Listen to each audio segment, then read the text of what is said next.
Yo, what's going on, guys? It's your boy Damian Bunting. Today we're going to be talking about the top 5 benefits of older white belts like myself going to open mats. But to be quite honest, these 5 benefits can actually help anybody. There's a lot of conversation online about open mats, whether or not people should partake or whether they're a good thing. There's a varying degree of people's opinion on this. I actually had the great experience and opportunity to go to my first open mat this past weekend. And I got to tell you guys, it was an absolutely amazing experience. I had a great time. Everybody was super inviting, super helpful, super informative. I have zero negative things to say about it, but I want to give you those 5 benefits and also talk about a couple of things that you really should look out for if you decide to go down this path. So thanks for being a part of my white belt journey. Let's get right into it. So before we go any further, there are a few things to consider. Number 1 would be the ability to even do open mats.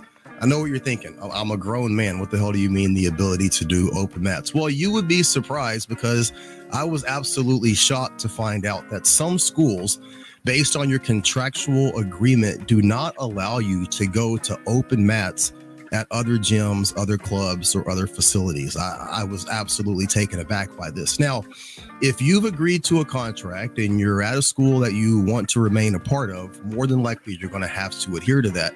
So just keep that in mind that maybe you should ask before you decide to go down that road. The second thing is to be very aware that every school has a different culture. Now, truth be told, I've actually trained at 3 gyms if you count the one that I went to this past weekend. I started out at 10th Planet back in 2020, and now I currently train at Team Quest.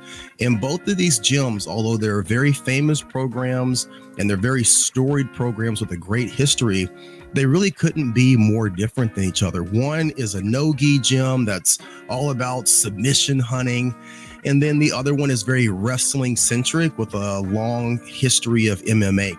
So when you go to these gyms for open mat, it's important to recognize that you might be going to a gym that has a completely different culture than what you're used to. My advice as somebody who's new to this as well is just try and get a feel for what the culture is. Like, see how they want you to address the black belts. Are you in a position as a white belt to even roll with upper belts? Is there a certain area of the mat or a certain lane that you're supposed to stay in while you're there? All of these little things that go along with the unspoken rules of jiu-jitsu that we all find out the hard way. Just ask questions before you get on the mat and try and understand that no matter where you are, it might be completely different than where you've been. So my 5 benefits of going. Number 5 is going to be live rolling and endurance. I'm older. I'm new to this. I'm out of shape, I hate to admit. And so one of the things that I've noticed going to my normal gym, my normal school, is that when you're taking fundamental classes, you're learning 1 to 2 techniques per day. And while you're being taught those techniques, you're then drilling those techniques, and then maybe you're doing live rolling anywhere from 2 to 3, sometimes even 5 rounds. But in the big scheme of things, that's not really a lot of time for you to get mat endurance.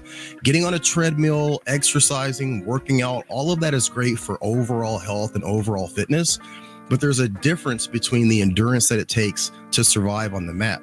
I have found that by just going to these open mats, you have a better opportunity in the hour, 2 hours, 3 hours, however long they have them, to just get more rolls in. Even if you're doing like I did this past weekend and taking rounds off, just the ability to get in 10 rolls in a setting, that's something that I haven't been able to do yet based on my circumstances. So for me, that was really helpful. And I kind of think moving forward, it'll be more helpful to try and get me to a position where I'm better developing that on the mat cardio that's so needed.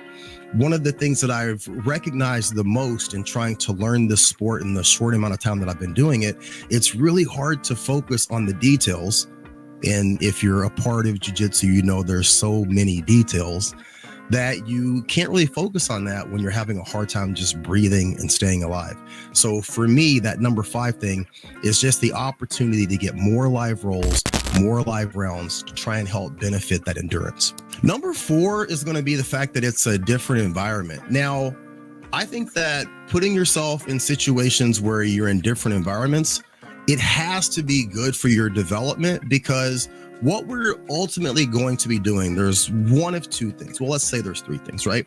Aside from the personal development, personal well-being that we get from doing this sport, some people are going to compete. And if you're going to compete, you're going to be coming up against people from different cultures, from different environments, from different types of schools and teams. If you're putting yourself in that environment right from the very beginning, this kind of gives you a leg up in terms of being more comfortable in that environment. You're more comfortable with the unknown. And I think that could be of great benefit. The third thing is that a lot of us are doing this for personal protection, for self-protection, to be better able to or more comfortable if we're in a physical confrontation out on the street. And in that situation, you have zero idea what you're up against. So putting yourself in a situation or a circumstance where you're rolling with people that you don't know in a different environment, you don't know their style, you don't know what they're bringing to the mat, I can only imagine that that's going to be beneficial. Number three kind of piggybacks off of that last point, and it's going to be new partners. When you go to your normal home gym, you see the same people all the time, right? The dedicated people that are at your gym are going to be at every class that you're at. They're going to be at every open mat that you have at your own school. And ultimately, you kind of start to learn what people do. Just in the short amount of time that I've been going to the facility that I'm going to, I know that this person rolls more aggressive. This person's a little bit more laid back. I know that this person is always going for, leg submissions or upper body submissions. This person, he's heavier, he's bigger. He just wants to grind it out and kind of wear you down. You can tailor what to do and what not to do in your own gym based off of what you know about the people that you're rolling with. You go to these open mats, again, there's a level of unknown. And so for that, you're able to see, you're able to get looks at, and you're able to try different things in a situation where everybody doesn't know each other. Number two, and this is going to be something that's more for me, is that it's less judgmental. Now, before I go any further, let me just say this. I have never had one negative experience in any gym that I've ever trained at. Definitely the place where I am now, extremely inviting, extremely helpful, extremely motivating. I, like a lot of people that I've seen online, suffer from social anxiety and I suffer from functional depression. It is very easy for me to get down on myself, to have a poor outlook of my performance, a poor outlook of my ability, to kind of take that woe is me mentality. When you go to a different gym that you're not a part of and you don't normally train at, it kind of gives you a little bit more autonomy. It gives you a little bit more of an ability to just kind of fade in the background, try some things, or even just work on some of the basics and fail without having what you think is going to be the judgment of the people that are around you. Now, again, this is not to say that the place that I am or any place that I've ever trained has ever had a negative view of me or given me anything other than positive affirmations about what I'm doing or what I'm trying to accomplish. But internally, that's something that I deal with. So putting myself in a little bit of a different environment where maybe there's not that pressure that I'm putting on myself can also help me get more out of what I'm doing and ultimately develop at a better pace. The number one thing for me has got to be availability. Now, I personally work anywhere from 12 to 16 hours. I can work around 60 hours or a little bit more than that. And so my ability to get to different classes, it can change at the drop of a hat. I really like the fact that if schools are offering open mats, they tend to be on weekends. Sometimes they tend to be a little bit later in the evening or maybe even first thing in the morning. So I can't get better, or even get better endurance if I'm only going 2 classes a week. So the ability to maybe get 2 more classes that can supplement any class that I might miss, I think that's an absolute godsend. Now, again, you don't want to substitute your training. You don't want to substitute those fundamental classes or substitute those beginner classes where you're learning technique and you're learning all of the ins and outs and intricacies. But to supplement, if you can't get in on a normal schedule, I think that's a great opportunity. I've seen a lot of the places here in Portland, Vancouver, the surrounding areas. Again, they're offering these open mats kind of at weird, awkward, janky times. And I think that they're doing that specifically to get more people to come into those that can't make it to their normal classes. So for someone with a crazy schedule, that's very, very good for me. Now, all of this being said, there are some things to look out for. I don't want to necessarily call these a negative, but it's something that I've kind of taken note of, and I think that you should too if you're in a similar situation. You have to understand that if you're going to open mats, you're not the only person that's found out about that. And the reason why I bring that up is that there's a lot of younger guys, there's a lot of headhunters, there's a lot of sharks out there who want to go to an open mat and rip off the newest skill or submission that they saw on YouTube or Instagram. I personally, and I'm assuming you don't either, want to be on the receiving end of some shit like that when you got to go to work the next day. So keep in mind that no matter where you go, it's a different culture. There's different people there, and everybody is there for their own interest and what they're looking to get out of that open mat. Be very open about your boundaries. Be very open about the things that you want to participate in, not participate in, and try to find people that have a little bit more control for you to roll with. If you're in an environment where you can roll with upper belts, I would do that. The location that I went to this past Sunday, I rolled with white belts, blue belts, purple belts, brown belts, all the way up to the black belt lead instructor. Everyone did a great job of protecting me and protecting themselves. But again, that's not the culture everywhere. I would really be aware that the potential for you to get into a situation where someone spazzes out or rips a submission on you that could really do a lot of damage, it's there. And that's one of the risks that you take by going into these situations. So be aware of that and protect yourself at all times.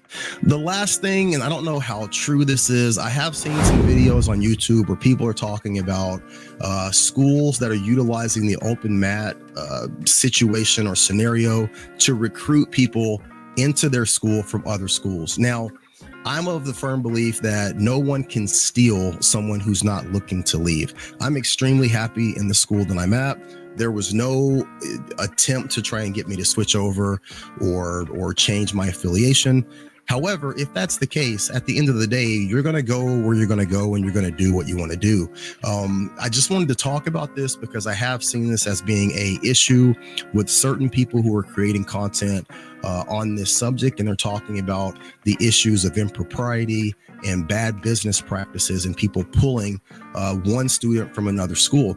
If you're not into this at a deep enough level, that might seem kind of silly, but in all reality, you know, people are paying thousands of dollars to attend jiu-jitsu for the year. And if one business can pull someone to another business, that can actually hurt the business of the original school, and it benefits the school where people end up coming over to. So it is an actual business concern from that side. I can understand it. I can see it.